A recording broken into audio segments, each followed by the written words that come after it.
Europe 1 Soir. 19h, 21h, Pierre de Villeneuve.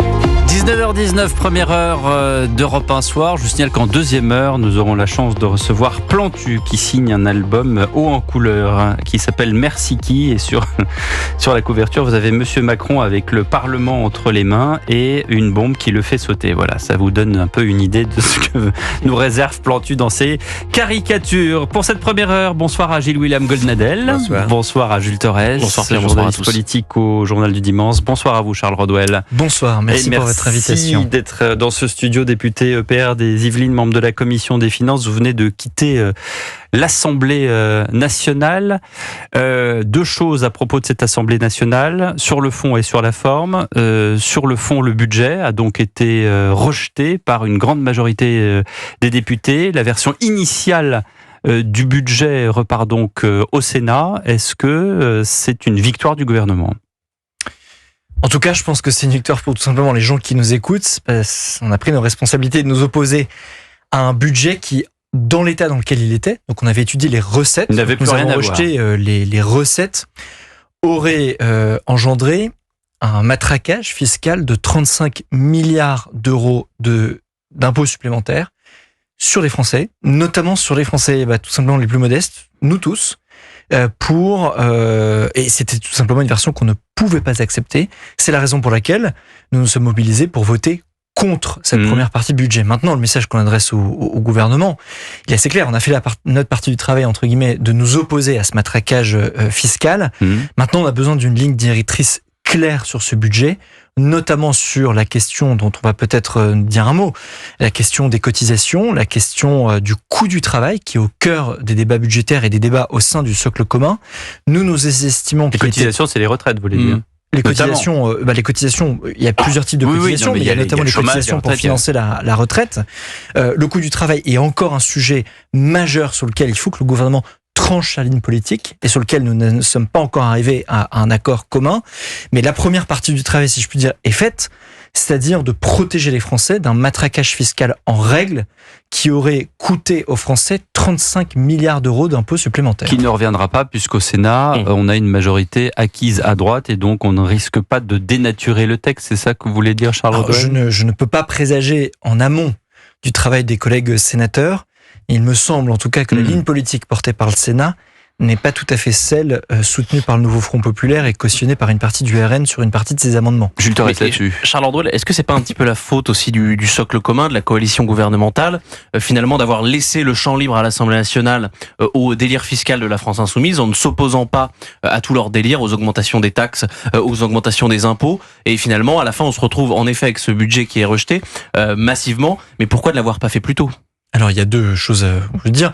Petite personnelle, moi j'étais présent 3 samedis de suite jusqu'à minuit pour m'opposer à ce délire fiscal. C'est normal, c'est mon boulot, c'est la raison pour laquelle les électeurs de ma circonscription m'ont élu, c'est pour faire ce travail, simplement, sur les deux points que vous avez cités. La première, c'est que nous seuls, nous sommes minoritaires.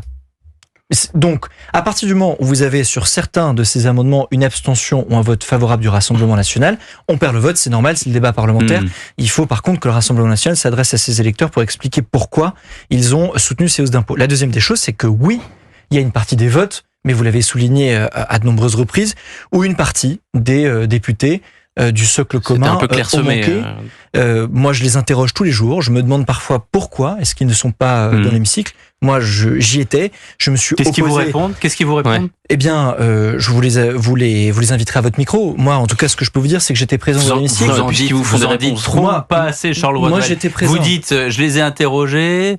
Alors, on a envie de savoir, vous n'êtes pas obligé de donner des noms, mais moi, ils vous disent quoi ? Avec vous, j'étais présent lorsqu'il a fallu s'opposer. Ils vous disent c'est pas la peine, ils vous disent quoi ? Moi, je vais vous dire, j'étais présent à la fois lorsqu'il a fallu s'opposer contre les impôts du NFP, et j'étais présent aussi lorsqu'il a fallu combattre, et je l'assume, cette position, lutter contre la hausse de l'impôt sur les sociétés proposée par le gouvernement, et lorsque nous avons adopté la suppression de la hausse de cotisation, la hausse de charges, parce que nous estimons que le coût du travail est l'une des pièces maîtresses de la politique économique que nous avons menée depuis 7 ans, et dans un moment où vous avez des entreprises françaises qui sont soumises à une concurrence internationale féroce, augmenter le coût du travail pour elles et pour leurs salariés serait délétère pour notre économie. C'est la raison pour laquelle, vraiment, c'est le sujet sur lequel nous sommes encore en négociation avec le gouvernement. Gilles William Goldnadel.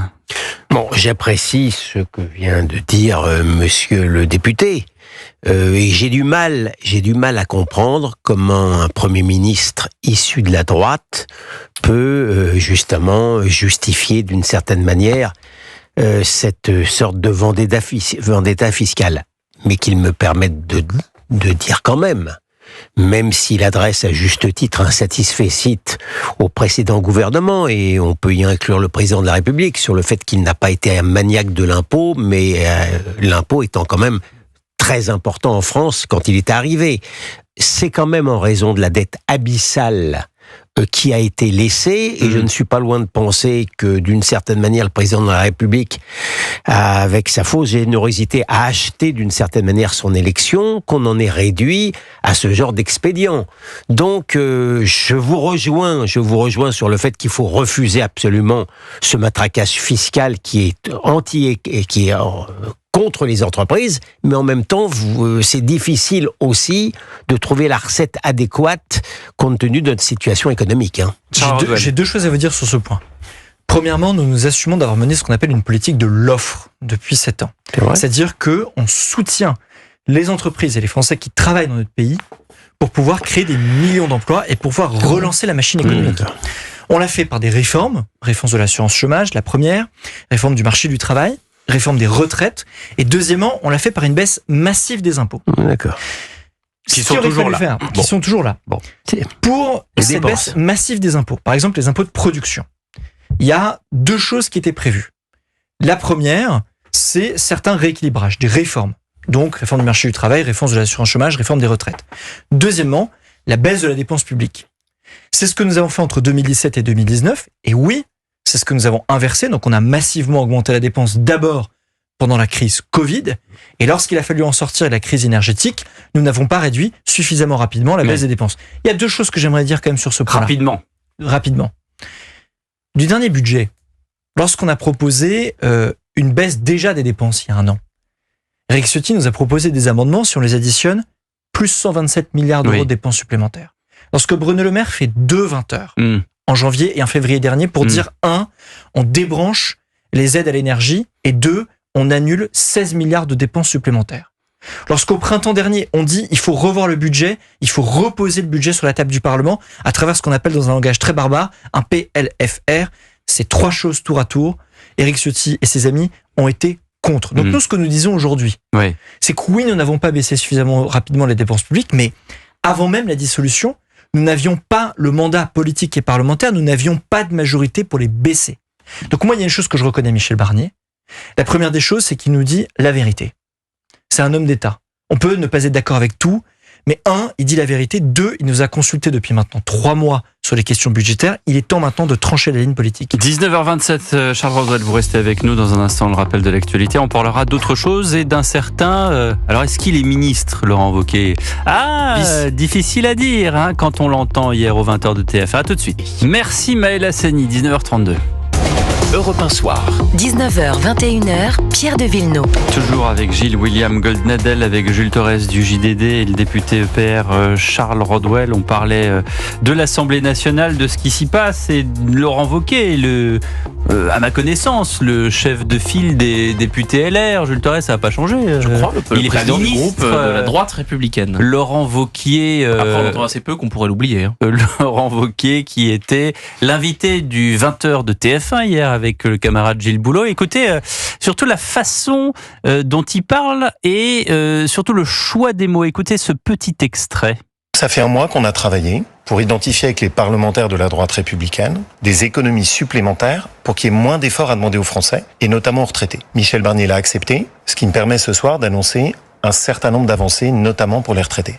Voilà, Jules Torres est mort de rire. Ça n'arrive jamais, mais ça n'arrive jamais. Qu'un président de parti représenté à l'Assemblée nationale annonce un arbitrage qui est l'un des plus attendus du budget, ça n'arrive jamais, ça n'existe pas. Qu'est-ce qui s'est passé, Charles Rodwell ? Ils se sont mis d'accord avec Laurent Saint-Martin, avec Monsieur Armand J'ai pas l'habitude de faire la langue de bois quand je viens, notamment quand je viens chez vous. Je pense qu'il fait de la politique sur le dos des retraités, le dos notamment des Français qui bossent aussi.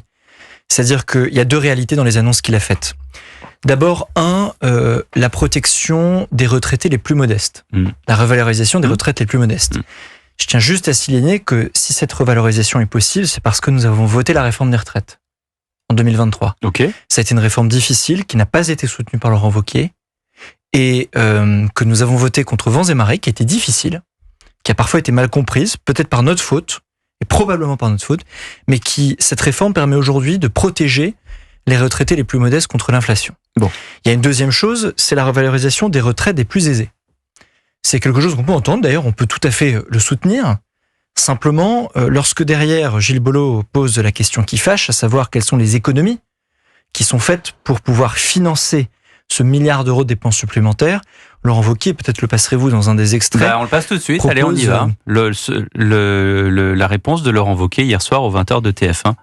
La première chose, c'est qu'il y aura bien une revalorisation des retraites dès le 1er janvier pour toutes les retraites. Elle sera à peu près de la moitié de l'inflation, mais elle concernera tous les retraités. La deuxième chose ensuite, c'est qu'au 1er juillet, il y aura une deuxième revalorisation, cette fois-ci pour les retraites les plus modestes, avec un objectif, c'est de les protéger intégralement de l'inflation pour, on va dire, les retraites modestes de notre pays. Alors en termes de seuil, ça signifie quoi ? On a essayé de prendre un seuil qui soit objectif. Et donc ce qu'on a choisi, c'est le SMIC. Toutes les retraites en dessous du SMIC seront intégralement protégées de perte de pouvoir d'achat. C'est 44% des retraités qui seront concernés, près d'un retraité sur deux qui sera protégé par ce bouclier anti-inflation. Ah, effectivement, dans l'extrait, il n'y a pas ce que vous attendiez, mais il y a la suppression de différentes agences, dont le Haut Commissariat au Plan, Là etc. encore, etc. je le redis, toutes les mesures de protection sur les retraités les plus modestes, c'est évidemment cardinale et fondamentale. C'est ce que nous avons adopté grâce à la réforme des retraites que nous avons votée. La chose que vous ne me dites pas, Charles Rodwell, c'est comment est-ce que vous avez réagi vous-même quand vous avez vu Laurent Wauquiez à la télé hier ? C'est exactement ce que je vous dis, c'est que ces mesures, si on est parfaitement transparent, mais sur la forme et la vérité concernant les personnes qui nous écoutent, y compris donc sur la forme, c'est que ces mesures, elles coûtent entre 800 millions et 1 milliard d'euros.